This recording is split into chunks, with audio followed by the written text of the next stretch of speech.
industry association. I have a slight stutter that kind of pops on up and down, so there's no need to worry about medical issues going on. Who we are the trade association that represents the sort of organized, regulated industry in the state. We represent all different types of assets, from cultivators to testing labs to dispensaries to edible manufacturers to topical manufacturers to vape pen, to people who make vape pens. We sort of have a broad reach. We have numerous groups under us that sort of work on different issues. One of our main roles last year was to work on the actual bills, the actual ledge itself. I mean, from writing amendments to meeting with members to holding educational workshops in the Capitol so staff members could understand the different facets of the industry and who they were trying to actually write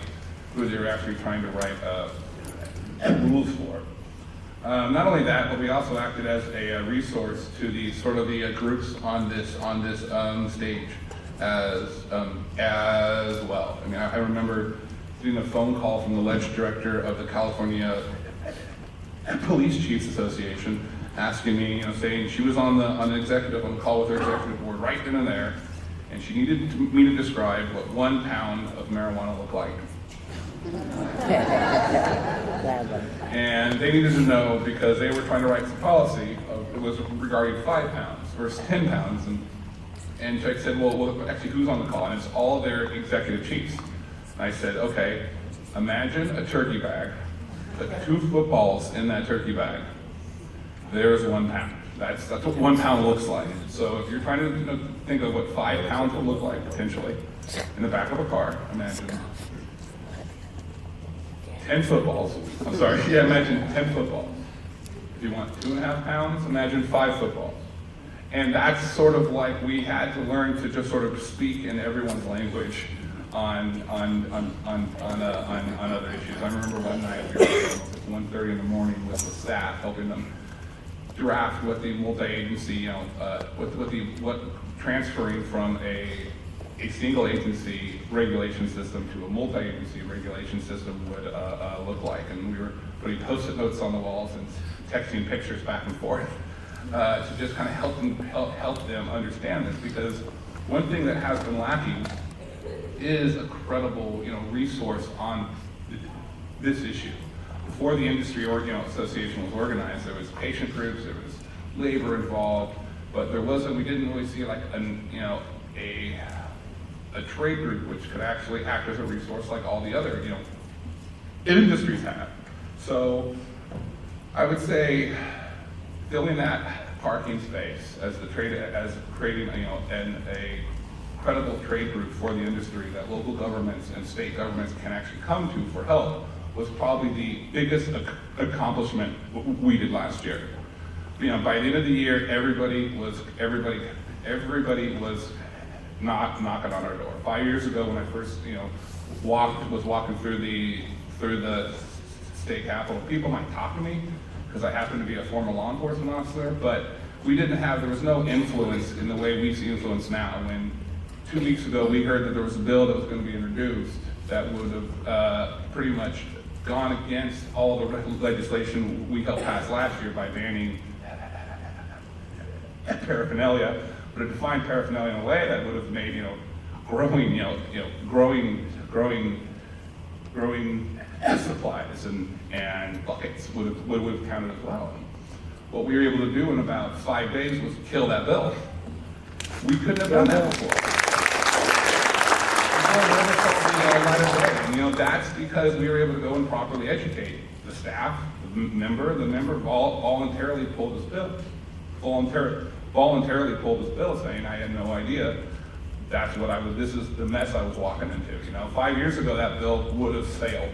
We wouldn't have nearly had the ability to help stop that kind of legislation. So some of our other biggest, I would say, wins last year, we were able to sort of maintain current business models. While we understood the concerns over big business, it was literally my job while they were out. Some of my friends were out talking about big marijuana and the Walmartization. I had to go clarify that Walmart didn't make its money being a vertically integrated company. Walmart made its money by buying products from other people and selling them very cheap. We also brought in regulators from the other states, so it would sort of counter sort of explain our point of view. It's that we felt, for example, allowing people to cultivate and possibly manufacture and retail and have retail sales in some fashion wouldn't necessarily create big marijuana, or the big marijuana industry everyone was afraid of, but it would actually help create a craft industry. Because in Colorado, they have found that when you have to maintain 4 licenses, you have to get a code, you have to get a compliance officer for each one of those, and it's not as easy to grow big. And so our job is to sort of provide that info to the state legislators to allow those exceptions that we were able to get to allow us to maintain certain levels of vertical integration in the legislation.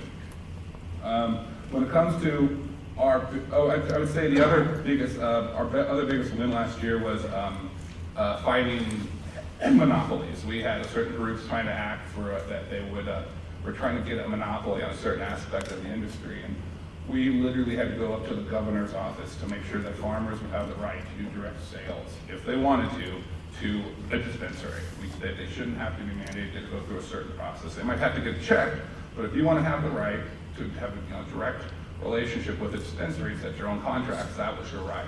And that was, I think, one of our biggest wins near the end of the year last year.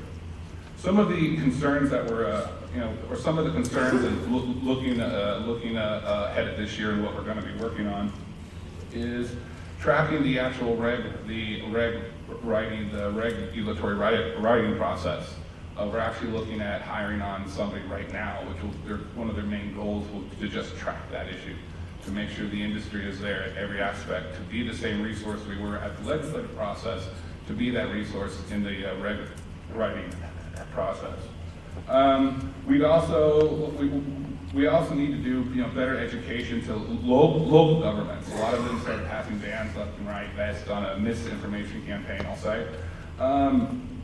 Convincing them that they needed a ban by March 1st, which wasn't really the case because this was a local control bill, so it passed. You'd still need to have some sort of local approval to actually operate and to get a state license. And so we're really trying to expand our local government outreach right now. We're doing a lot of one-on-one meetings. We're planning some workshops for down south to help educate local governments, to give them that resource where if they want to regulate, they can turn to us and for that information. And when it comes to issues that need to be cleaned up in the legislation, we'd like to clarify the applicant owner definition, address nonprofit versus profit, clarify that, exempt manufacturing licenses from criminal liability, and clarify that packaging requirements are we're creating a state standard for packaging requirements, so we're not seeing certain different types of plastic materials from different, LA might require this level of or thickness of plastic, while Sacramento requires this type of plastic. We'd like to see state standards across the state for packaging, labeling, things like that. Other than that, I just like to say it was great hearing John Lovell say that marijuana was a medicine. 5 years working with them, it was education works. I'm sorry.